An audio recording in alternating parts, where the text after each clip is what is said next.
The Advance Fee Fraud and Other Fraud-Related Offences Act 2006 says, when any person who by any false pretense and with the intent to defraud obtains for himself or any other person by false pretense, that person has committed advance fee fraud.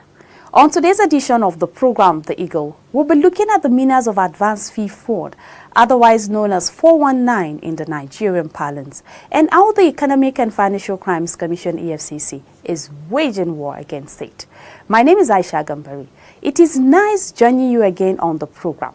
Presenting the program with me is Aisha Mohammed, who will be giving us a rundown of activities from our court update segment. Thank you for keeping a date with us on the program.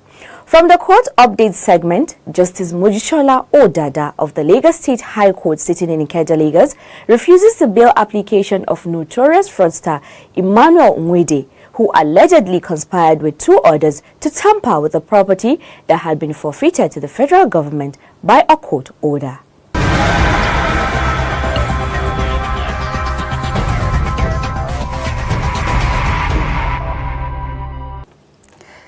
Thank you.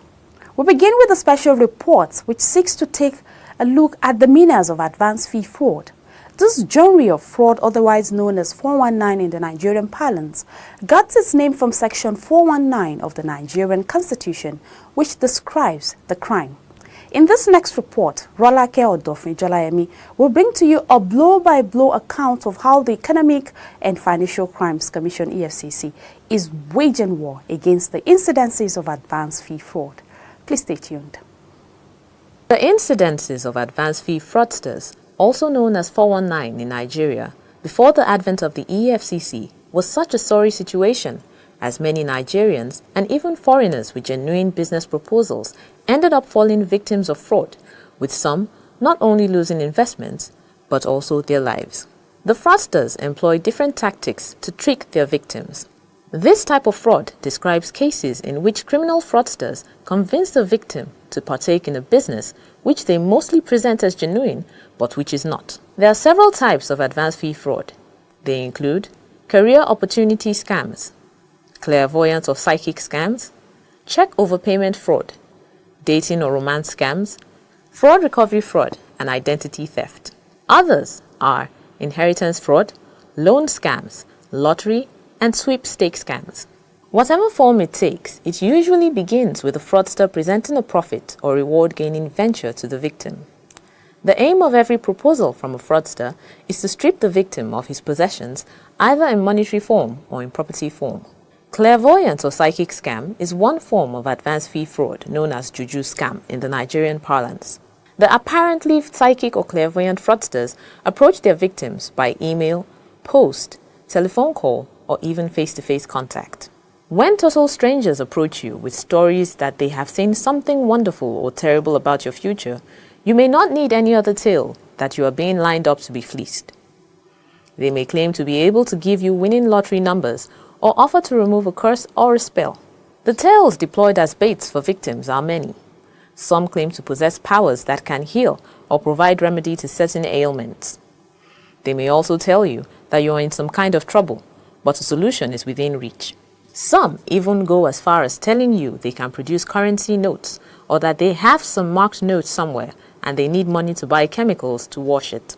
A demo operation is carried out in which the mugu, as they call their victim, is taken through the motion of a paper being washed to become hard currency, often the US dollar. The process usually ends with the victim being told to help source for money to purchase the expensive chemical for a cut of the deal. This form of scam is common in Nigeria, with many victims losing lifetime investments to fraudsters. The Economic and Financial Crimes Commission, EFCC, waged into the war against this genre of fraud in 2005 after the Commission unraveled a huge incidence of fraud in which a Brazilian bank was defrauded of over $200,000 by a fraud syndicate led by Emmanuel Nwede. The Commission arrested the syndicate and recovered the money, which was restituted to the victim, the Brazilian bank. Not relenting in its efforts to rid the country of activities of fraudsters, operatives of the Commission have continued to arrest notorious fraudster syndicates who had defrauded a number of innocent victims of money and other valuables. Friday Ebelo is the head of the Advanced Fee Fraud Unit of the EFCC. the conceptualization of the EFCC can be traced to the menace of the advance fee fraud, and that is why one of the reasons why the EFCC was actually born, and we have achieved a lot of successes. There's still a lot of room for improvement, and we've come a long way. If we have to place our record from inception to date, we'll be talking over 5,000 convictions from the advance fee fraud alone. How can one avoid being a victim of EFF? So the circumspective one, you just have to ask yourself some basic questions. You don't need a rocket science to, you don't need to be taught in the classroom that these are the lessons, these are the way to avoid this, but you just have to ask yourself some basic questions. Why am I the person that this fellow is calling that, oh, this kind of investment is in town? There's an inheritance that I need to inherit from one person or the other. Why must it be me? What I always tell the victims that come around that we assist here, I tell them that if it's too good, then there's a red flag. If the interest, if the amount, if the returns on investment is too high, there's a red flag. You don't just it's not something like you do an impulse kind of reaction or no. You need to ask yourself, when you see some of these phishing mail come to you or some of these unsolicited messages come to you, you don't just start giving your personal details. No. You just have to sit down and ask yourself some basic questions. Why am I the one this person sending this person to? And most of these informations are given by friends or close associates to the guys, that's the scammers. So they have a kind of a background, they have done a kind of background check on you. So they can give you, maybe if you have a nickname when you were growing up, they can call you by that nickname. That will take you off balance, say that, oh, this person might have some inkling about me. What can be done if one becomes a victim? You need to discuss with a professional. You need to, if you are in any of our cities where we have any of our office, you need to reach out to any EFCC officer. If they can't attend to you, they will bring it to us. And in coming to us, we will be able to ask you one or two questions and advise proper solutions on how to go about it. We can even still put you on how to relay with these scammers so as to see how we can effect their arrest. Adejare Kembi is a legal practitioner. He speaks about the trend of advance fee fraud and the legal perspectives to spiritualism. The law has made provisions. First and foremost, let me say that if we make a false presentation or representation, that is what we call obtaining under false pretenses. So it is an avenue, but it is criminal. However, the law makes provision under what we call money held and received. It is applicable in contract cases. It is also applicable in criminal instances where you have made a promise to me upon which I have changed my position and money had passed. Where that promise is not kept, I have the right to sue you in civil causes to recover that money. Some people say the law does not recognize voodoo or juju. Is it the same with you? We are wrong in saying that the law does not recognize juju. The criminal code actually makes provisions for such a circumstance. So the law recognizes juju. It does. However, where the juju is used for criminal purposes, the law again makes provision either for the suspect to be tried. That is when we talk about going through ordeal. The law makes provision for trial by ordeal and so on, which is a format where even a man who believes in juju says, for instance, I have caught a witch, right, and puts the poor girl or boy through such a serious situation that the law does not expect. That juju man is liable for trial under the trial by ordeal provisions of the criminal code. So we actually have provisions that have adequately provided for such. And don't forget, that criminal code is over 100 years old.